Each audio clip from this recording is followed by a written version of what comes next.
নাম কি মেয়ে? কল্পনা। বাপের বাড়ি? নেত্রকোনা। স্বামীর বাড়ি? শরীয়তপুর। থাকো কই? গাজীপুর। কি করো সেথা? সুই সুতা। বুঝলাম না ঠিক। গার্মেন্টস শ্রমিক। অফিস কটায়? সকাল 8টা। হলে দেরি? বলি সরি। ফেরার পালা? রাতের বেলা। বলো কি এটা? কখনো 12টা। এত দেরি? ওভারটাইম করি। ঘুমাও কখন? 2টা যখন। রান্নার সময়? যদি কবু হয়। কখন জুটে? ভোরে উঠে। এত খাটুনি? তবুও বকুনি। বকুনি কার?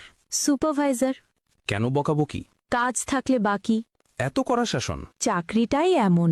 হয় কি সহ্য? আছে ধৈর্য। হয় না লাজ? তবুও করি কাজ। কেন শুনি? কামাতে হবে মানি। মাসিক মাইনে? তেমন পাই না। সংসার চলে? গোলে মালে।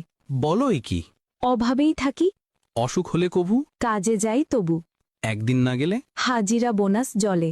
রোগ যদি হয় কড়া? চাকরিটাই হাতছাড়া।